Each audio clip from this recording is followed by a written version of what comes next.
very short for us, but not for them. It's kind of fun. Now, when after this, I want you to take care of things out there. You know, people coming in because I think you got a list. You have a list of. No, I don't. You said we got 5 shows? Yeah. So basically we got 4 more left. 4 more left. And after this, the first group that will. That was a group? First show after this.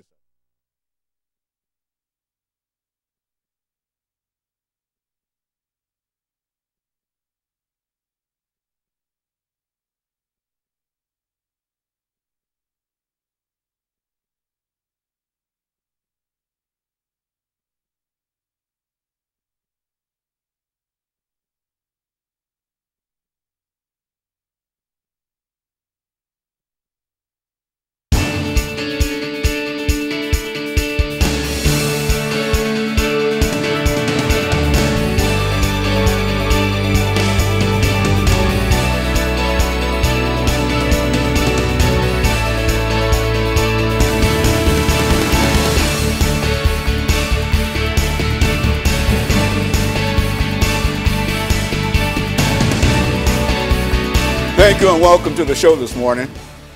The topic this morning is World Inhumanities and Genocide.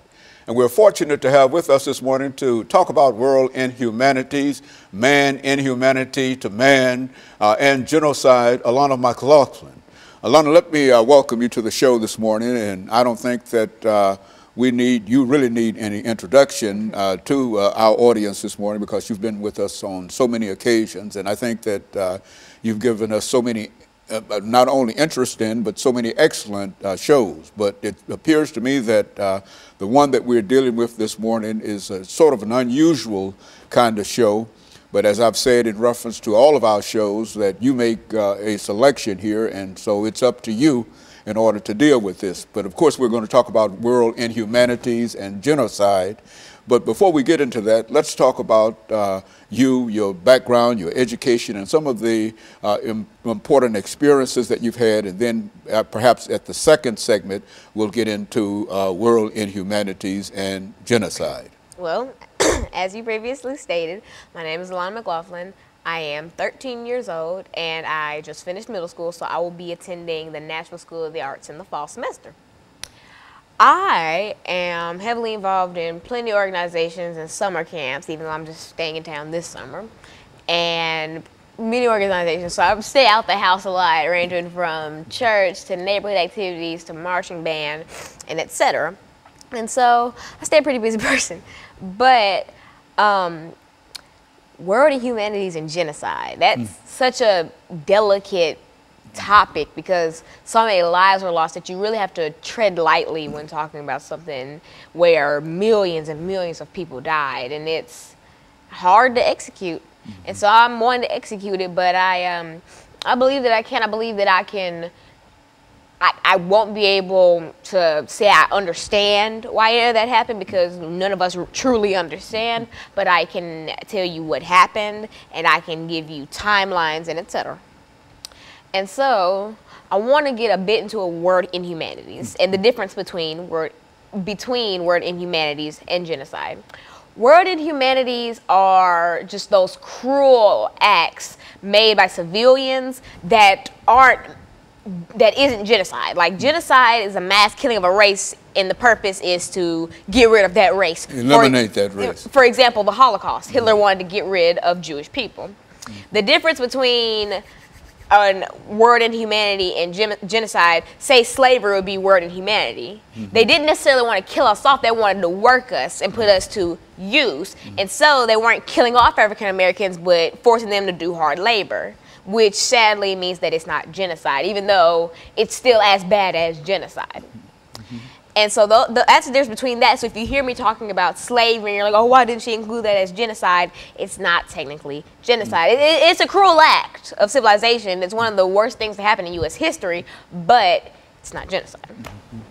And so another good example of the difference between world inhumanity and genocide would be, say, genocide, the Rwandan Rwandan genocide. And Word in Humanity, the Orlando shooting at the gay club that just happened. Now, that might be genocide. We don't know yet because people are thinking that it's either an attack on U.S. soil or that the shooter was trying to rid the world of gay people. So it's just conflicting. So we don't really know at this point.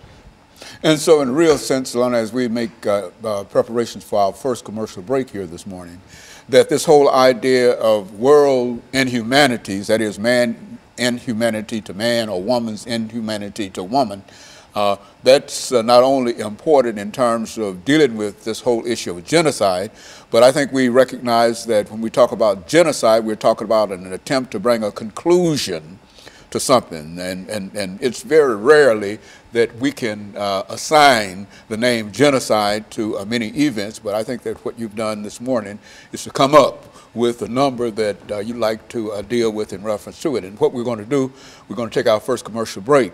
And I think that basically that's what you want to do this morning. Is that the that's what area I plan on that doing. you want to do? That's what and I so plan what on we'll doing. do is we'll take our first commercial break, and then we'll come back and we'll deal with world inhumanities and genocide. And I want you to know that I've seen you in terms of pulling all of this information together, and I'm encouraged by knowing that you've got that information available to us. And I think that you've always had it available when you got to this particular point. And so what we're going to do, we're going to take our first commercial break, then we'll come back for our 8-minute segment. And that 8-minute segment will give you an opportunity to elaborate further up on world inhumanities and deal with the issue of genocide. And of course, we'll be back with our audience following this very, very short commercial break.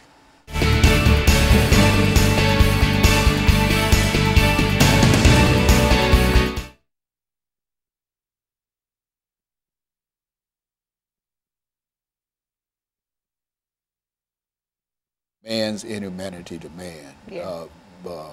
Bullying or whatever, and et cetera. You know, I'm thinking more wide. Okay. About her phone ring. Wide scale crap, like Trail of Tears, stuff like that. Okay, yeah. That's well, you go for it. Anything that you've got to deal with, and keep your legs still, and don't rock the chair. Okay. And then we'll come back and I'll introduce it. We got 7 minutes and 55 seconds. You see that clock there? 7 minutes. No, I don't see the clock. I mean, you see it. I mean, I see it now, but yeah, that's why I have really bad time perception. Like either I'll talk over or I'll stop. That's the clock there. You see too. You're right. Oftentimes it's down in 7 minutes and 55 seconds in this segment. And so when we come back, we're gonna have that time. And so you try to divide your time and articulate it, and don't shake the chair, twist your legs or anything. Just keep still. I know. You know how to do it. You've done it enough. You know. But as soon as he gives me the signal, we're going to start back, and I'll welcome them back. And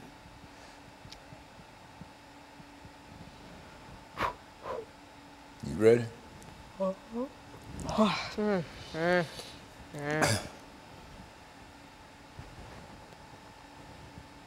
Get ready. Give me a signal.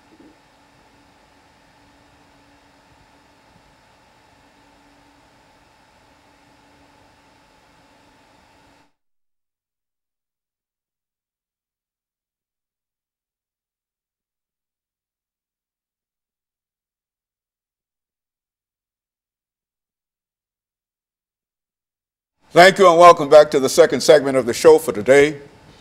The topic is world inhumanities and genocide, and we're talking to Alana McLaughlin, who has already given us information in reference to her background, education, and some of her experiences. And so, Alana, let's pick up where we left off by having you to talk about some of the things that you consider to be world inhumanities. That is, throughout all of the world, how people have reacted in reference to their fellow man. And then we'll get into some of the more delicate issues in dealing with genocide, an attempt to try to eradicate a race. But first, let's deal with simple world inhumanities. Well, if you're just tuning in the first segment, I mentioned what the difference between in a world in humanity and genocide was. Genocide is killing off a race with the purpose being to eradicate the world of that race. And a world in humanity is not necessarily to rid the world of that race, but to cause that race pain or suffering. For instance, a world in humanity would be slavery. They didn't try to kill us all off, but they wanted to work us and punish us and etc. But they weren't just going around killing off African Americans. An example of genocide would be the Rwandan genocide, which I will talk about in the next segment, which was the Tutsis and the Hutus in Rwanda. Another example of a world in humanity would be the shooting at the gay club in Orlando earlier this week. Now, this might end up being genocide, though, because we don't know necessarily what the shooter's motive was. Like his father was saying that he was trying to get rid of gay people, while U.S. government is saying that it was an attack on the U.S. So no stories are very solid, but I guess since it's a new story and it's still developing, in the coming days we'll probably have an answer as to whether it was war in humanity or genocide. But for right now, I'm going to count that as war in humanity. Like a man just wanted to go and kill people and make people suffer. A big world in humanity that a lot of people in the U.S. are familiar with, and especially Tennesseans, is the Trail of Tears. If you're unfamiliar with the Trail of Tears, it is when Andrew Jackson sent Native Americans west of the Mississippi River to be able to take their land. And he did this during the winter where conditions were harsh and they were on foot. They were not sent off with food and drink and clothing at that. They were just one with nature, and that's not good in the winter, and especially if you're walking. And so they had to walk miles and miles and miles, and this was labeled the Trail of Tears. And I don't think I have to go into explaining why it was called the Trail of Tears, because I think there would be plenty of tears if you had to walk and walk and walk miles with barely anything, no food, watching people all around you die, your family die, if you don't die first, and things like that. So that's a big example of world in humanity. Now, Andrew Jackson wasn't necessarily trying to kill off the Native Americans. Like I said, he was trying to get their land, but he knew that it would cause them great suffering, but he wasn't just sitting there ordering people to just take out every Native American they saw. That would make this be genocide. But since he did not do that, this is just world in humanity. Another big example, Columbine, was world in humanity. Say that the two shooters at the school weren't trying to rid the world of their students, of their classmates. They were trying to simply hurt them or kill them. And so that makes that a world in humanity, and it's a world in humanity because it was so widespread and it got so much media coverage. Another one, 9/11. Terrorists weren't trying to rid the world of white people. They were trying to wreak havoc in the U.S., and they unfortunately did. This is another thing that I wish could be counted as genocide, but we never know, because the bombers or whatever, we don't know if they were, what their motives really were. We know that it was an attack on U.S. soil. And so those are examples of world in humanities, and it's as bad as genocide. It's just that there's a thin line between I want to cause you suffering and I want to get rid of you. Like, I can argue and bicker with you, but I don't want you to leave. Like, you know, Lana, I take in dealing with world inhumanities, I think one of the most important areas here that you mentioned to me earlier has to deal with war. Now, when you consider war in reality is man's inhumanity to man. Would you concede that? And by conceding that, then you can simply look at the various kinds of wars that we've become involved in. And even on a more personal level, I think that when you talk about inhumanity toward man, you can look at some of the things that happen in your everyday life, dealing with children, bullying, and all of those things. All of those things, while certainly they're not as significant in terms of their outcomes, they are important in terms of individuals who've been talked about, who've been bullied, who've been pushed around, and et cetera. And so I would imagine that you would include such activities as man's inhumanity to man, or people's love and attitude toward people. Would that make sense in terms of what you're trying to deal with here? I think that's the most bullying, childhood bullying at that, is one of the most common forms of inhumanities. You may not think it because it's not very harsh. I mean, a kid pushes you around, calls you names, like, what's that gonna do? That has long-term effects. Like, that kid that you pushed off of a slide could grow up to want to be a mass murderer. Why? Because he has so much hatred in his heart, etc. Things that just build up over time from people like you who picked at him. And so that's another big word in humanity. And I feel like if parents taught their children not to mess with other people's kids and not to mess with other people, just be about your business. Just stay in your little circle of life and let other people be in their little bubble, and we all can just live happily in this nice little earth. But people don't want to do that, especially children. And I know it's a part of being a child. No, being a terrible person is not a part of being a child. Why? Because that's not, well, it wasn't a part of my childhood, at least. I grew up with parents who were like, leave other people alone. Do your work and let other people, if they want to have purple hair and red eyes, let them do that. That doesn't affect you. That doesn't hurt you. So leave other people alone. And I grew up leaving other people alone.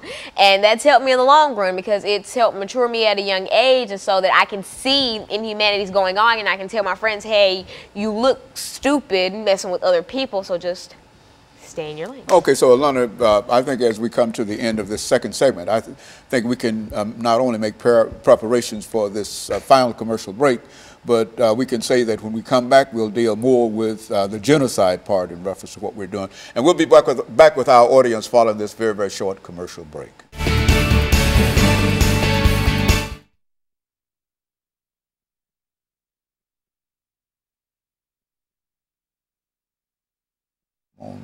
You got to speak on up. I mean, I can't keep... All the little funny little... Okay, but I didn't expect to be talking about children. Huh? I wasn't. Well, I'm trying to get you to talk. Why would I? Well, you ready to talk about genocide? Yes. Okay, you're doing well, but I just want you to be more forceful. You're doing well. This genocide. You ready to deal with genocide? Yes. Okay, here we go. It's 10 minutes. Okay.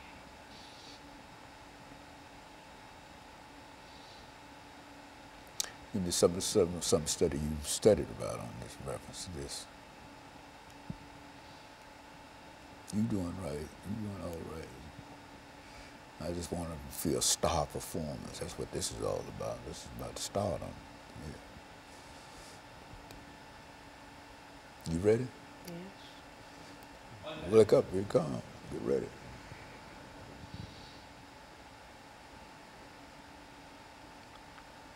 We got 9 minutes and 50 seconds. Now you ready to knock it out here. Knock it out the ballpark. That's what you got to do now. Here we go.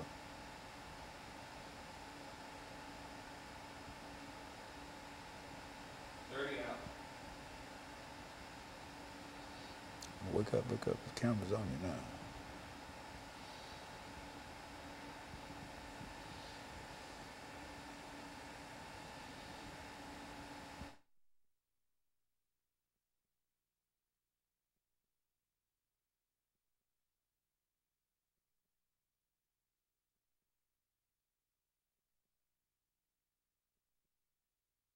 Thank you and welcome back to the final segment of the show for today.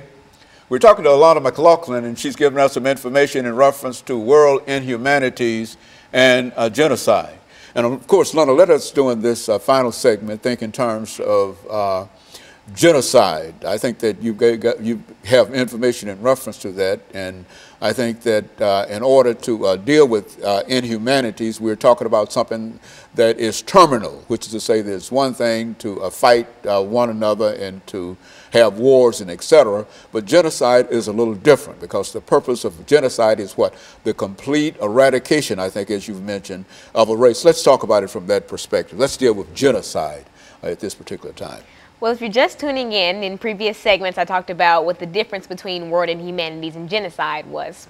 Genocide, like you said, is the eradication of an entire race by mass killing. For instance, the Rwandan genocide. If you're unfamiliar with the Rwandan genocide genocide was when the Hutu government in Rwanda wanted to kill off the Tutsis and ended up killing from 100,000 to about 1 million Tutsis. And there's a whole movie about it, which is Hotel Rwanda, which was a very popular movie, and that's how I found out about it.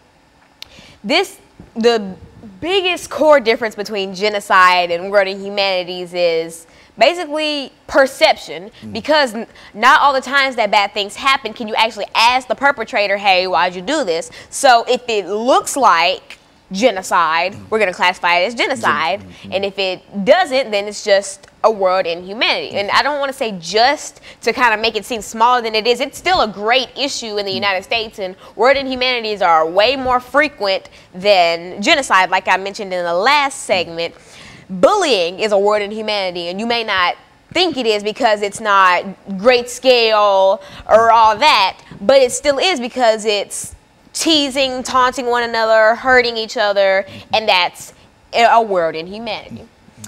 Another very famous form of genocide was in April 1992 in Bosnia, the Bosniak and Croatian genocide, where the Yugoslav army and Bosnian forces started to kill Bosniaks, which were Bosnian Muslims, and Croatian civilians. They killed about 100,000 of them, making it, and at the time, it was the worst genocide since the Holocaust at the time. And so that's another very popular form of genocide, but I think that the most popular form and one of the worst in the world was the Holocaust. If you're unfamiliar with the Holocaust, this is when Adolf Hitler, Nazi party leader, came to power in Europe and Germany and etc. And he ruled over all these places, and he decided to kill off Jewish people.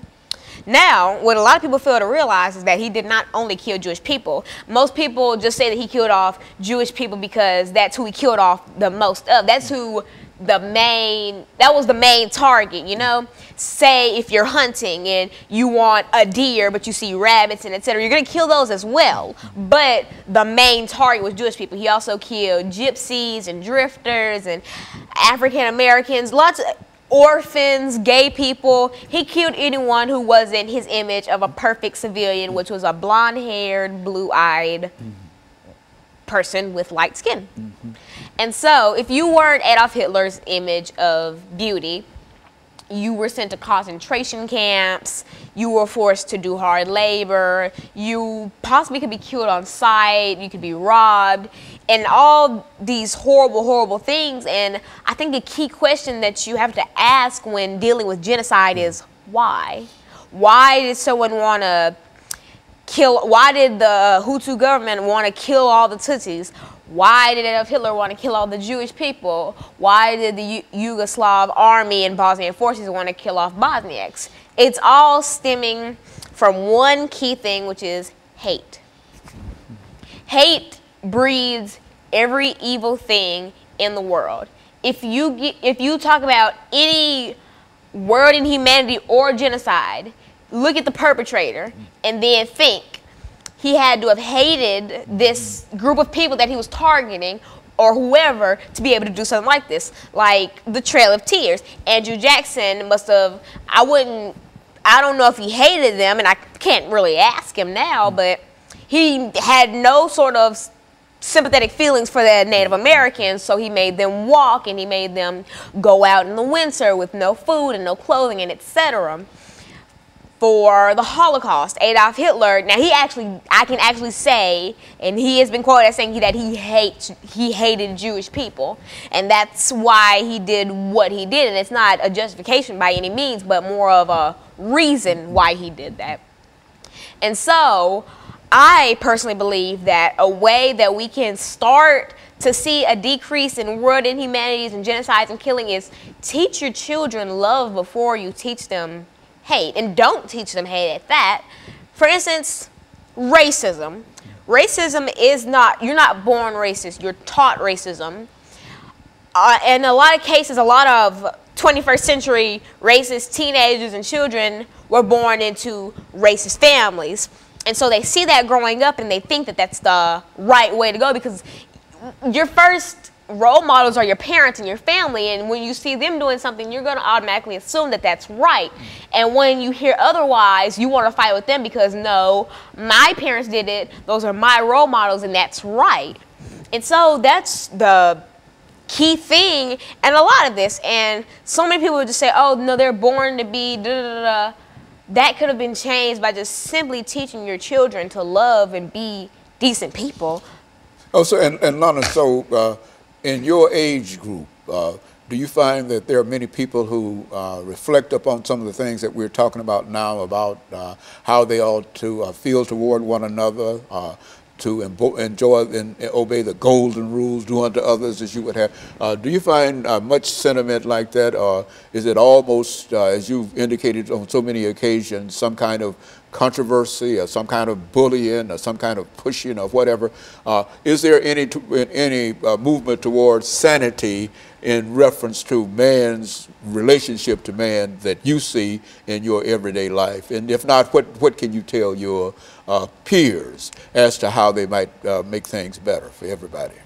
Speaking about my age group, sanity is a taboo. It is common that you see people laughing at other people's failures, at other people's mishaps, and that's what's become of social media. You can get on any teenager's social media page, you'll find some video of like someone falling over or somebody like getting hit with a ball or something, and see a million people laughing about it. Like, people's mishaps are hilarious to people, and I've been falling victim to this sometimes. Like, I saw this video of this kid getting hit with a ball. But anyway, it's just being nice people is just, it's so rare. And sometimes it even astounds me, because I can laugh at, like, say a kid falling over. Like, if he doesn't get really injured, like, I can laugh at that.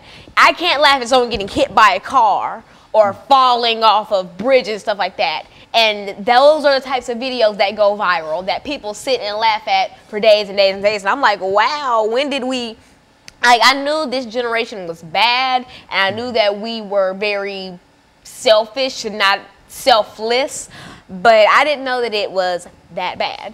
And so I just, like I said earlier, I'm going to reiterate on that. Teach your children to be nice to one another, because it'll go a long way. And so, Lana, over the last minute that we have here, let me thank you for coming by with that very, very important information, because I think it gave us an opportunity to hear a perspective from a person who has been involved with a number of things and who really know quite a bit about what is going on among your peers. And so I think that that's quite helpful to us, and it's also encouraging when we can find that there are persons who are willing to think in terms of the greater good, and they are willing to go out and preach. And I think that that's one of the things that people can say about you in reference to your appearance on this show, is that you often come as a good role model. And I've heard people say in many instances dealing with you in reference to that. And I want to thank you for that. And let me encourage our audience to tune in again next week for another informative edition of Comments. Thank you and good morning.